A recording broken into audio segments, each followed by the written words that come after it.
अल्हम्दुलिल्लाह अल्हम्दुलिल्लाह हम्दन कसीरा वसब्बिहु बुक्रतन वसीला व नशहदु अल्ला इलाहा इल्लल्लाहु वहदहु ला शरीका लह व नशहदु अन्ना सय्यिदना मौलाना मुहम्मदन अब्दुहु व रसूलुहु व क़ाला अल्लाहु तआला फ़ी कलामिहिल मजीदिल फ़ुरक़ानिल हमीद वल्लज़ीना जाहदू फ़ीना लनहदियन्नहुम सुबुलना इन्नल्लाहा लमअल मुहसिनीन व क़ाला रसूलुल्लाह सल्लल्लाहु अलैहि वसल्लम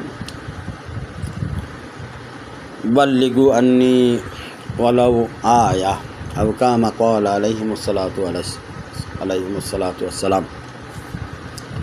আল্লাহ পাকের মেহেরবানি যে রব্বুল আলামিন আমাদেরকে খানকা ইমদাদিয়া মারকাজুল খুদ্দামউদ্দিন আসার বসার তৌফিক দান করেছেন, এই জন্য মহান রব্বুল আলামিনের দরবারে শুকরিয়া আদায় করি। দোয়া সম্পর্কে আমি আলোচনা করতেছিলাম। দোয়ার মধ্যে তিনটা বিষয় থাকতে হবে। একটা হলো দোয়া করার জন্য আমাদের ইয়াকিন থাকতে হবে, ইয়াকিনের সাথে দোয়া করা, বিশ্বাসের সাথে দোয়া করা। দ্বিতীয় নম্বর দোয়ার মধ্যে বিশেষ বিষয় হলো শুকরিয়া আদায় করা। আমরা যখন হাত তুলব তখন অবশ্যই সর্বপ্রথম আল্লাহ পাকের শুকরিয়া আদায় করব, নিয়ামতগুলো স্মরণ করব। আল্লাহ পাক যে সকল নিয়ামত আমাদেরকে দান করেছেন, এই সমস্ত নিয়ামতগুলো স্মরণ করে আল্লাহ পাকের শুকরিয়া আদায় করতে থাকব এবং ইয়াকিনের সাথে দোয়া করতে থাকব। অবশেষে আমরা দুরূদ শরীফ পড়ব। দুরূদ শরীফ ছাড়া দোয়া কবুল হয় না।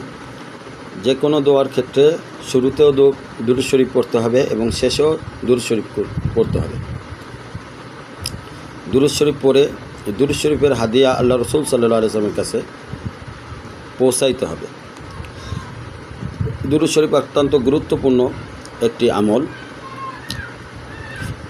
আমাদের আকাবারে দিন বুজুর্গ আউলিয়া সবাই দুরূদের উপরে বিশেষ আমল করেছে। রোজানা কমসে কম 100 বার দুরূদ শরীফ পড়া সকলের জন্য কর্তব্য। আমরা সকলেই চেষ্টা করব 100 বার দুরূদ শরীফ পড়ার। ইবনে আব্বাস রাদিয়াল্লাহু তাআলা আনহু রাসূল সাল্লাল্লাহু আলাইহি ওয়াসাল্লামের খেদমতে থাকতেন। তো উনি একবার রাসূল সাল্লাল্লাহু আলাইহি ওয়াসাল্লামের জন্য ওযু করার জন্য পানি এনে দিলেন। তো রাসূল সাল্লাল্লাহু আলাইহি ওয়াসাল্লাম ওযু করার পরে তার জন্য দোয়া করে দিলেন। দোয়াটা ছিল এই, আল্লাহুম্মা ফাক্কিহু ফিদ্দিন ও আল্লিমহু তাবিল।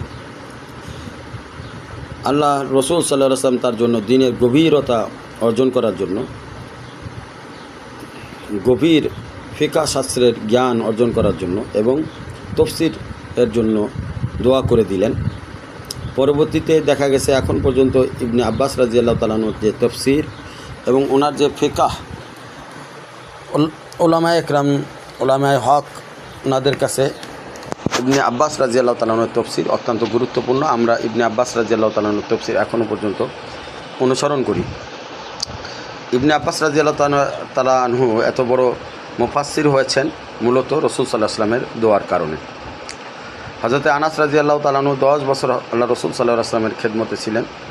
খেদমত করার কারণে আল্লাহ রাসূল সাল্লাল্লাহু আলাইহি ওয়াসাল্লাম তার জন্য দোয়া করে দিলেন, আল্লাহুম্মা বারিক লাহু ফি মালিহি ওয়ালাদিহি।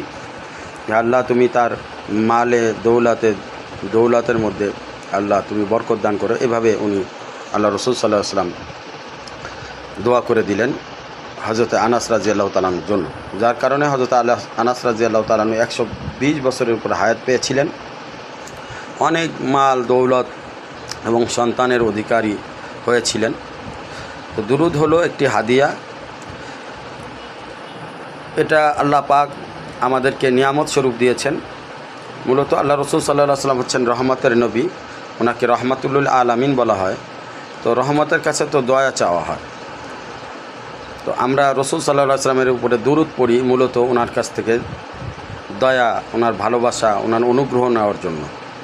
রসুল সাল্লাল্লাহু আলাইহি ওয়াসাল্লামের জীবন দশায় ওনার একটি বিশেষ চারিত্রিক বৈশিষ্ট্য ছিল যে কেউ রসুল সাল্লাল্লাহু আলাইহি ওয়াসাল্লামকে হায়াতের মধ্যে ওনাকে কেউ হাদিয়া দিলে উনি তার জন্য দোয়া করে দিতেন। তো আমরাও যদি দুরূদ শরীফের হাদিয়া রসুল সাল্লাল্লাহু আলাইহি ওয়াসাল্লামের কাছে পৌঁছাই, তো এটা ফেরেশতার মাধ্যমে রসুল সাল্লাল্লাহু আলাইহি ওয়াসাল্লামের কাছে পৌঁছাবে এবং রসুল সাল্লাল্লাহু আলাইহি ওয়াসাল্লাম এর কাছে ফেরেশতা শুধু দুরূদ শরীফ পৌঁছান না, সাথে সাথে তার নাম, ঠিকানা, তার অবস্থান সব কিছুই বলে দেন। তো রসুল সাল্লাল্লাহু আলাইহি ওয়াসাল্লামের যেহেতু চারিত্রিক বৈশিষ্ট্য ছিল যে ওনার কাছে যখনই কোনো হাদিয়া পৌঁছানো হইতো কেউ হাদিয়া দিতেন, কেউ খেদমত করতেন, রসুল সাল্লাহ আসলাম তার জন্য দোয়া করতেন। তো আমরাও যদি জীবন দশায় রসুল সাল্লাহ আসলামের জন্য দুরূদ শরীফ পড়ি, ওনার কাছে হাদিয়া পৌঁছাই, তাহলে ফেরেশতাদের মাধ্যমে রসুল সাল্লাহ আসলামের কাছে আমাদের নাম, ঠিকানা এবং আমাদের অবস্থান স্থান এগুলো রসুল সাল্লাহ আসলামের কাছে পৌঁছাবে। এবং অবশ্যই ওনার চারিত্রিক বৈশিষ্ট্য যেহেতু দুনিয়ার মধ্যে এরকম ছিল যে হাদিয়া দিলে উনি দোয়া করতেন, তো আমরাও যদি দুরূদ শরীফের হাদিয়া দিই, অবশ্যই রসুল সাল্লাহ আসলাম তার হায়াতে জিন্দিগিতে যেটা করতেন, কবরে যেহেতু উনি হায়াতুন নবী, আমরা মানি উনি জীবিত আছেন, কবরে শুয়ে আছেন, জীবিত অবস্থায় উনি সালাম দিলে সালামের উত্তর দেন। সুতরাং আমাদের দুরূদ শরীফ ওখানে গেলে উনি আমাদের জন্য দোয়া করবেন, এটাই স্বাভাবিক। তো দোয়ার মধ্যে শুকরিয়া আদায় এই জন্য করব যাতে আমাদের দোয়ার মধ্যে কোনো অভিযোগ তৈরি না হয়। কারণ যে বান্দা দোয়ার মধ্যে শুকরিয়া আদায় করবে তার দোয়ার মধ্যে কোনো অভিযোগ তৈরি হবে না। আমরা সাধারণত বিভিন্ন রকম বিভিন্ন অবস্থায় বিভিন্ন ধরনের অভিযোগ করি আমাদের ব্যক্তি জীবনে। বিভিন্ন সময় বিপদ আপদে পড়লে আমরা আমাদের জবান থেকে শুকরিয়া আদায় না হয়ে বরং অভিযোগটা চলে আসে। সুতরাং এই অভিযোগটা যাতে না আসে এই জন্য দোয়ার মধ্যে আমরা শুকরিয়া আদায় করব। দোয়া এবং হাল এটা কখনোই একরকম হতেও পারে, নাও হতে পারে। অনেক সময় দোয়া করলে সাথে সাথে বান্দার দোয়া কবুল হয়, অনেক সময় তার হালাতের কারণে, অবস্থানের কারণে দোয়া দেরিতে কবুল হয়।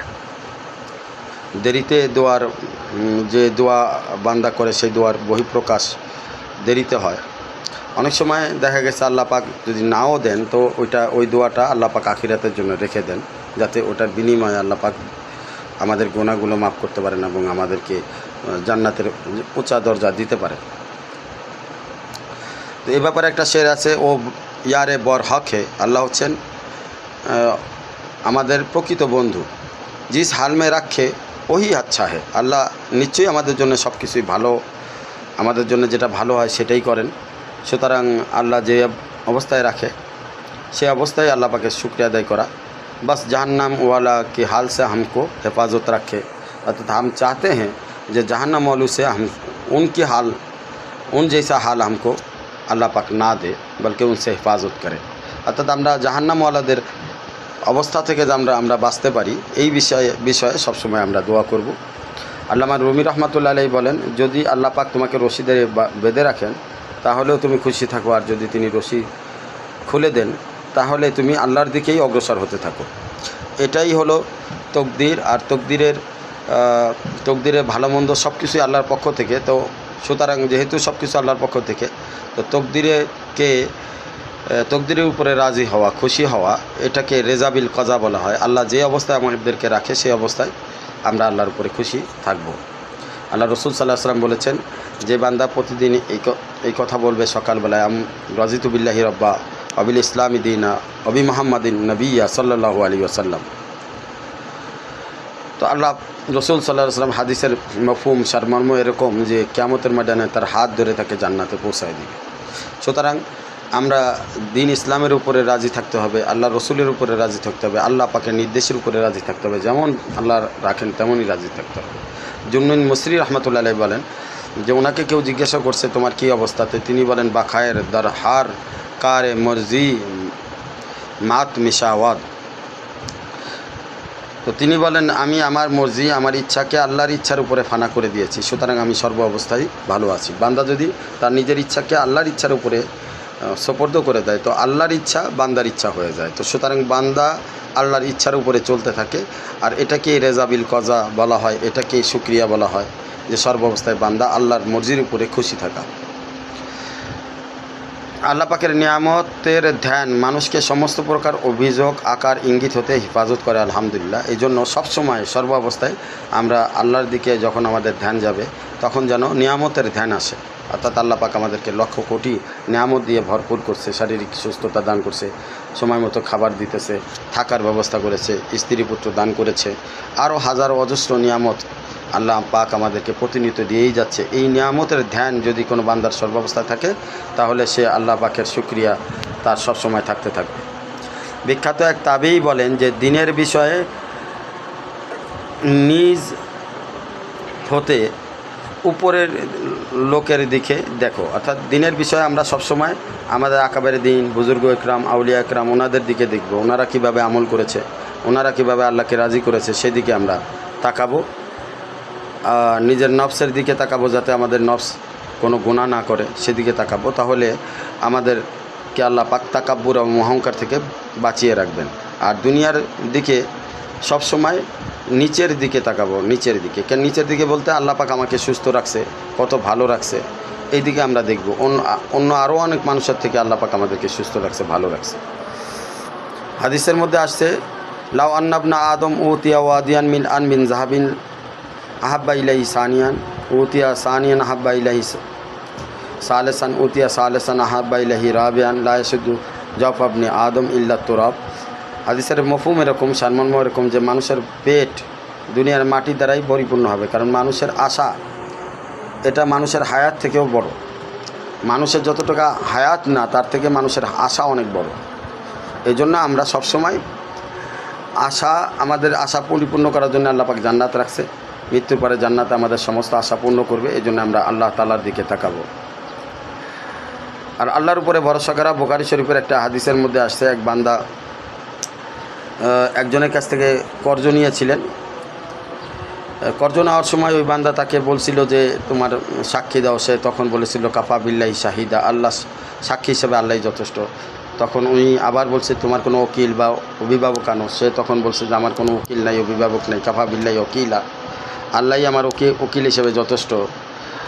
তারপরে এই বান্দা তাকে 1000 দিনার ওই কথার উপরে কর্জ যখন দিয়ে দিলেন, তখন সময় মতো কর্জের দিনে অনেক বৃষ্টি বাদল হওয়ার কারণে উনি দিতে পারেন নাই। উনি একটি খেজুর বৃক্ষের গাছের মতো ওইটা ভিতরে 1000 দিনার ঢুকায়া নদীতে ভাসায় দিয়া বললেন যে আল্লাহ তুমি এটা আমার কাছে যে পায় তার কাছে পৌঁছায় দিও। তো ঘটনাক্রমে সেই সওদাগর ওই নদীর কিনারে এসে ওই খেজুরের বৃক্ষ দেখতে পাইলেন এবং উনি ওটাকে লাকড়ি হিসেবে ব্যবহার করার জন্য বাসায় নিয়ে যখন ওটা কাটলেন, দেখলেন 1000 দিনার অন্য দিক থেকে পাওয়া গেছে।